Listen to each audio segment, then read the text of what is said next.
Hey, it's Deborah Bringleson. I'm hearing from my clients all over the world telling me that they're struggling to make decisions, struggling to make great decisions. Their team is afraid, they're worried about their business, and they're worried about how they best serve their buyers and clients. And one of the things that I'm hearing coming through from everyone is how overwhelmed they are with stress. And one of the big things that's happening because of this stress is they're sitting in a fog of confusion. They can't seem to make the decisions that they need to make. So I wanted to make this quick video for you of some practical things that you can do to help you regain that confidence, make those great decisions, and not just survive what's going on right now, but actually thrive. So first of all, let's talk about this. When you're under stress, did you know that your brain actually shrinks?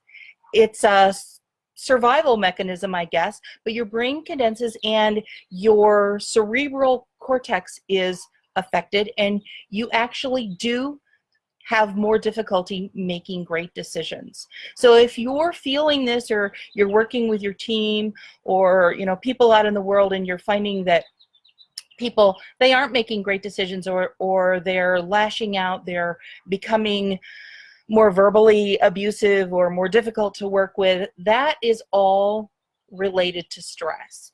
And one of the things that I want you to understand is there are solutions to this. The first thing is, you'll notice that I'm sitting outside in my backyard. Get outside. Did you know that being outside in nature actually is as effective as some of the most prevalent heart medications on the planet? So I'm not going to suggest taking a lot of drugs to get through this, but how easy is it to go out and spend a little time in nature? Spend a little time, if you live near the ocean or the sea, out smelling that salt water, feeling the pulse of the waves. If you don't live near the ocean, if you can get to a running river, there are actually negative ions that are released because of the flow of the water that will affect your body and will reduce your stress. One other thing that you can do, something that I do at least twice a day, is I meditate. Yes, I know there are some people who they find that difficult. I highly recommend that you look for some guided meditations if you're just getting started with this. That will make it easier for you to stay in the mode of relaxing and in the meditation mode, rather than getting into all of the monkey mind. So those are some of the things you can do. One of the things I also love to do, if you can, is take a saltwater bath. Go to your local store. A lot of them will have in the bulk section, they'll have sea salt. Get 3 pounds of sea salt. I know that sounds like a lot, but get 3 pounds of sea salt for yourself and for other members of your family, and go home and take a bath in it. About 20 minutes, it will move those toxins out of your body. Everybody thinks their skin is a barrier. It actually isn't. Think of like transdermal patches, how they deliver medication. So your skin is not the barrier that you think it is, and it's a great way to flush those stress toxins out of your body.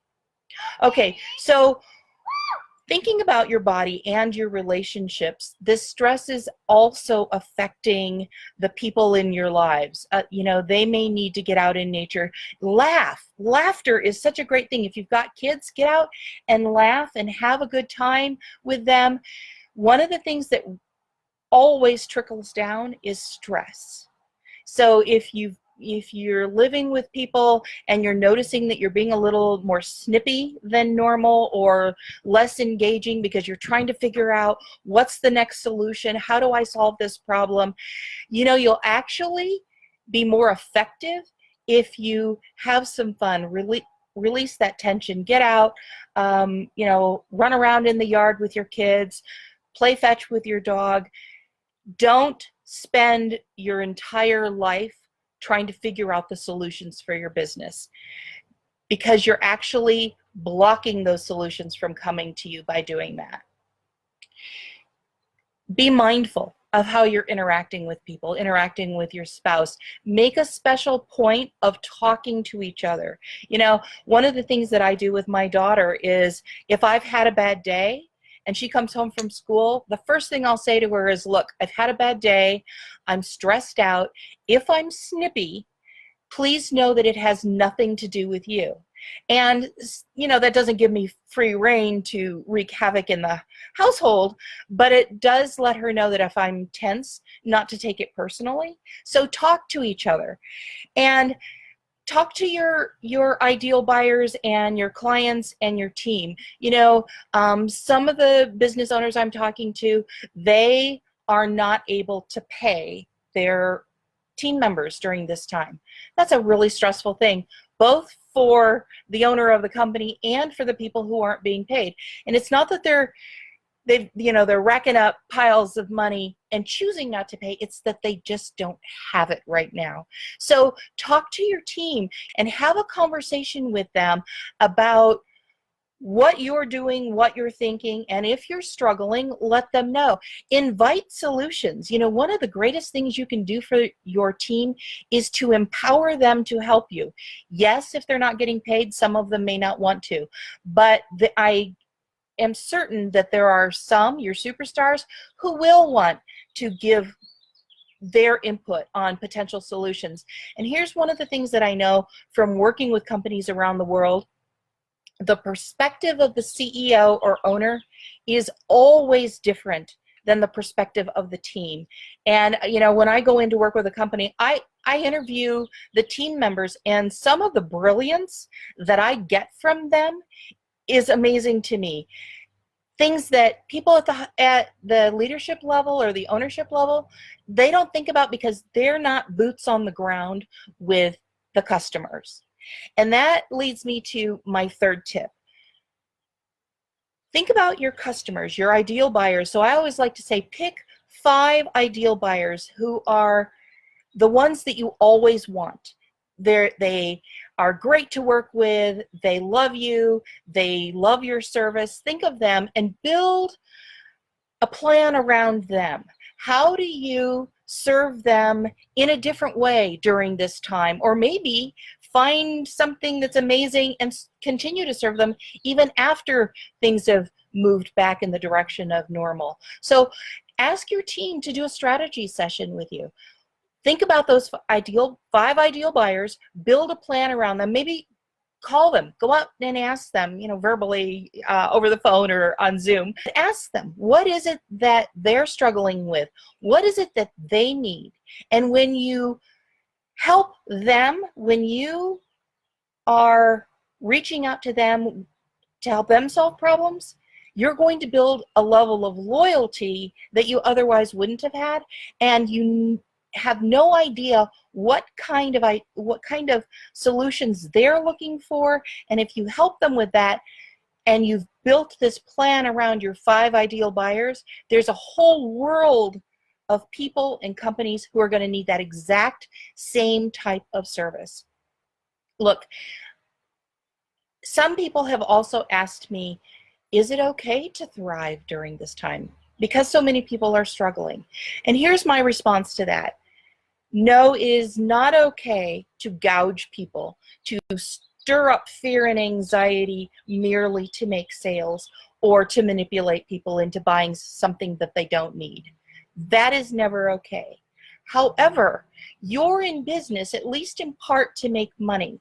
And by doing that, you're able to feed your family, you're able to have an opportunity to hire people, to employ people, to feed their families. You're helping people with your products and services. You're making the world a better place by doing that. And in a lot of cases, you're helping them have revenue where they can go out and buy healthy food and take care of their families. And, you know, it's kind of like the butterfly effect. You help people, they help people, they help people. So if you're running your business, don't feel guilty about that. That is what you do here on the planet that adds value to the planet. Again, you know, no gouging, no manipulating, no inciting unnecessary fear. There's plenty of that going on, but take care of yourself.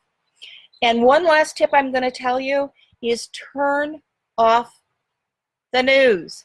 Just turn it off. When my daughter was born almost 18 years ago, we turned the news off, and it has never been turned on in our home since then. I have also found social media a little distressing, so limit that. Don't play into other people's fears. There are so many people out there right now who are spreading rumors and things, talking about things that they know nothing about. Don't buy into that, because that only increases your stress. And remember, that keeps you from making those great decisions that you really need to be making right now. Look, I want to help you any way I can. If you'd like more help, there's a link next to this video. Head over there and I'm happy to help you any way I can. Look, we will survive this, and there will be some who thrive also, ethically thrive also. And I want you to be one of them. Thanks for joining me today.